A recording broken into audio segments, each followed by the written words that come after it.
Salut chers informés et bienvenue dans ce tout premier numéro de SAT Politique, votre chaîne YouTube qui se propose de balayer de façon brève, décontractée l'actualité politique hebdomadaire marquante dans les 5 continents du monde. Appelez-moi SAT, un passionné de l'actu politique. Nous sommes à la semaine 9 de 2022 et dans le sommaire, nous serons au Burkina Faso et en Afrique du Sud pour l'Afrique, en Ukraine et en France pour l'Europe, aux USA pour les Amériques, en Chine et en Afghanistan pour l'Asie, en Australie et en Nouvelle-Zélande pour l'Océanie.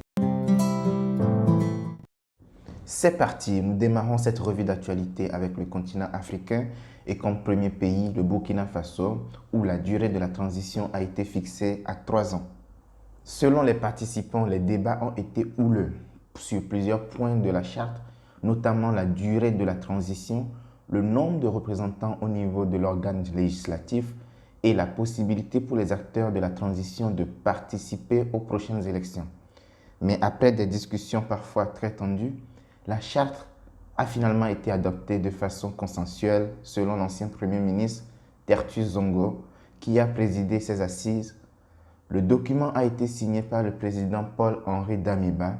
C'est un travail qui a été fait pour que ce pays retrouve un peu de sa fierté et ses valeurs morales, a déclaré l'ex-premier ministre. Cette charte prévoit une durée de 3 ans pour la transition qui précise que ni le président, ni le premier ministre, ni le président du Parlement ne pourront prendre part aux élections législatives qui mettront fin à la période de transition. La hiérarchie militaire avait demandé au moins 2 ans afin de faire retour progressif des personnes déplacées dans leur localité, mais vu l'ampleur de la tâche, les participants aux assises ont demandé de leur accorder 3 ans. La seconde actualité africaine de cette semaine est marquée par la dénonciation du racisme envers les ressortissants africains bloqués en Ukraine. Située à l'ouest du pays, à seulement quelques kilomètres de la Pologne et encore à l'écart des combats, la ville de Lviv est devenue un refuge depuis l'offensive russe. Des témoignages de discrimination se sont multipliés ces derniers jours à l'égard de ces ressortissants venus d'Afrique. L'affaire est remontée jusqu'au gouvernement africain. L'Afrique du Sud a signé la déclaration publiée par la Commission de l'Union africaine exprimant sa préoccupation quant au traitement réservé aux ressortissants africains et aux personnes d'ascendance africaine aux frontières de l'Ukraine. Certaines ne sont pas autorisées à traverser ces frontières et à se mettre en sécurité. Nous exhortons les pays européens à prendre des mesures pour résoudre cette situation car tout le monde a le droit de franchir les frontières internationales en période de conflit, a déclaré Matou Joini, ambassadrice de l'Afrique du Sud à l'ONU. Comme cette mère et son bébé que l'on peut voir sur ces images filmées à la frontière ukrainienne, ils sont des centaines d'Africains à attendre dans un froid glacial de pouvoir passer de l'autre côté en Pologne. Mais pour eux, particulièrement, les choses ne sont pas aussi simples. L'Union africaine a condamné un traitement différent, inacceptable et raciste. Nous partons maintenant en Europe où l'actualité politique a été tout aussi riche. Commençons par l'Ukraine, où l'armée russe accentue sa pression sur les grandes villes du pays. Dans le monde entier, au 6e jour de l'offensive russe, mardi, en Ukraine, a été marqué par l'image de ce convoi russe s'étirant sur 60 km et se dirigeant vers Kiev depuis le nord-ouest, signe de l'imminence de l'assaut sur la capitale ukrainienne. La soirée avait démarré avec celle de l'explosion frappant la tour de la télévision, renforçant la probabilité d'un assaut sur la ville et ses 3 millions d'habitants en temps normal. Témoins de l'avancée ennemie, les forces ukrainiennes, camions et tanks se concentraient à l'ouest et au nord tandis que les habitants encore présents ont érigé des barricades et creusé des tranchées afin de lancer des cocktails Molotov installés plus que jamais comme chef de la résistance et refusant de quitter les lieux, le président Volodymyr Zelensky a érigé la défense de Kiev en priorité. Nous poursuivons toujours en Europe avec la France. Jean Castex annonce la fin du port du masque obligatoire dans la quasi-totalité des lieux et la suspension du pass vaccinal à partir du 14 mars. Les restrictions s'allègent. La situation s'améliore grâce à nos efforts collectifs et les conditions sont réunies pour une nouvelle phase d'allègement des mesures, a déclaré Jean Castex, jeudi 3 mars lors du 13h de TF1. En conséquence, le Premier ministre a annoncé la fin du pass vaccinal partout où il s'applique à partir du 14 mars. Cette date marquera également la fin du port du masque obligatoire dans tous les lieux où il est encore en vigueur, à l'exception des transports collectifs, compte tenu de la promiscuité.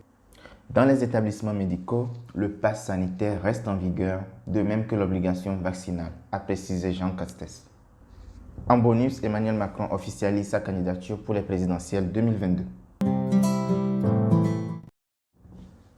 Décollons pour l'Amérique, plus précisément aux États-Unis, pour décrypter le premier discours sur l'état de l'Union de Joe Biden sur fond de guerre en Ukraine. La liberté triomphera toujours de la tyrannie. C'est par ce message de défiance adressé à Vladimir Poutine que le président américain Joe Biden a ouvert son premier discours sur l'état de l'Union devant les membres du Congrès, nombreux à arborer les rubans jaunes et bleus en signe de soutien à l'Ukraine.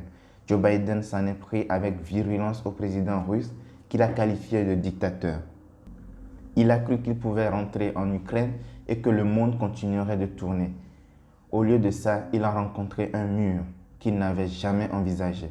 Il a rencontré le peuple ukrainien, a lancé le président américain après avoir demandé au Congrès de se lever en soutien à l'Ukraine. Vladimir Poutine n'a aucune idée de ce qu'il attend, a-t-il ajouté de manière improvisée, en s'écartant clairement de ce qui était écrit dans ses notes.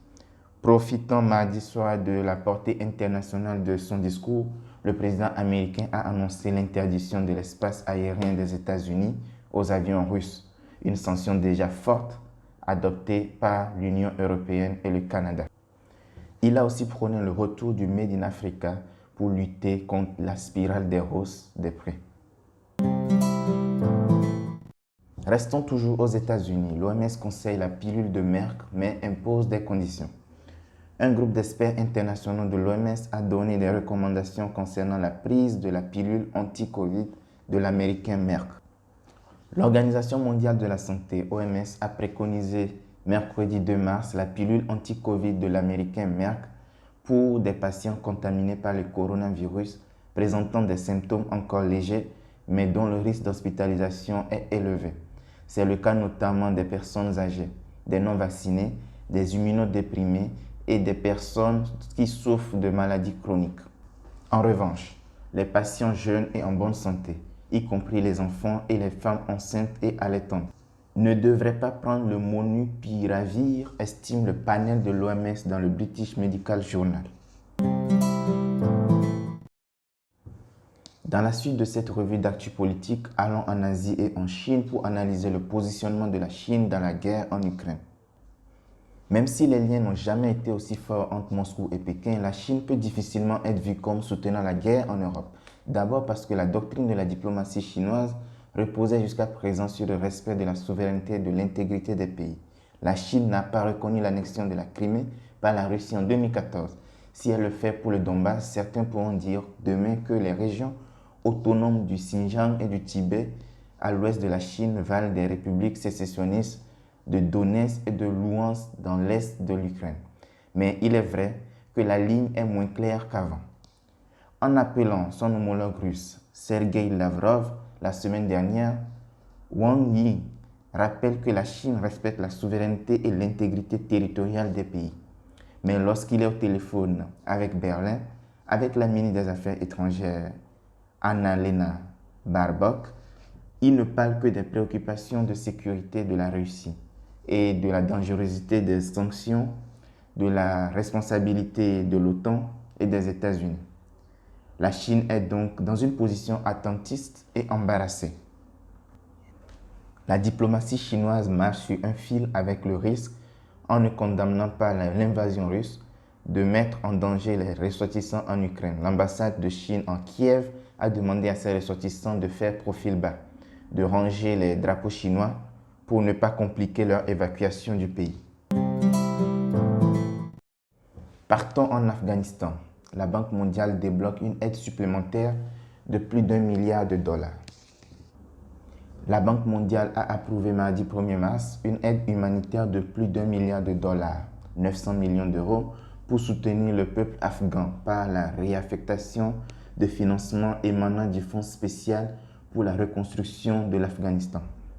Cette aide financière se fera sous forme de subventions accordées à des agences des Nations Unies et à des ONG internationales, a précisé l'institution de Washington dans un communiqué. Et elle restera hors du contrôle de l'administration intérimaire des talibans, a-t-elle rassuré.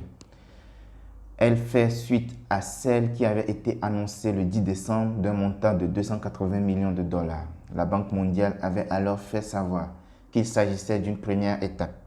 L'institution de Washington avait dû suspendre à la fin août ses aides à Kaboul après le retour au pouvoir des talibans.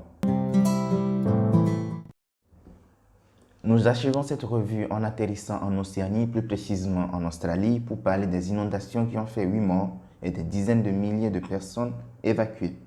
De fortes pluies ont entraîné des inondations records à l'est de l'Australie, dans le Queensland et la Nouvelle-Galles du Sud. D'après plusieurs médias, certains habitants ont dû grimper sur le toit de leur maison pour sauver leur vie, en attendant l'intervention des secours.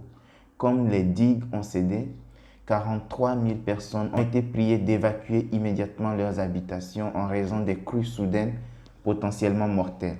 Ce lundi 28 février, les autorités locales ont fait état de 8 morts dans ces inondations.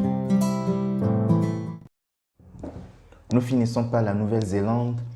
Europol a fait part mercredi 2 mars de l'interpellation pour pédopornographie de 46 personnes. Ces personnes interpellées sont accusées de détention et de partage en ligne du matériel d'exploitation sexuelle d'enfants. Ces arrestations sont le résultat d'une enquête ouverte en 2019 en Nouvelle-Zélande à la suite de l'alerte d'un fournisseur de services en ligne. Le ministère néo-zélandais de l'Intérieur a décidé d'agir au niveau international.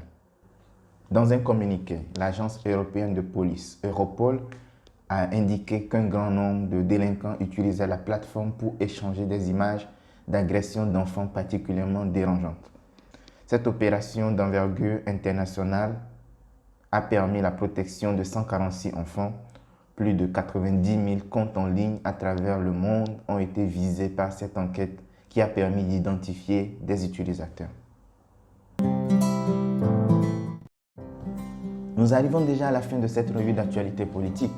Si ce format vous a plu, n'hésitez pas à me donner de la force en vous abonnant à la chaîne, en likant, en commentant cette actualité et en cliquant sur la cloche de notification pour ne manquer aucune publication sur cette chaîne.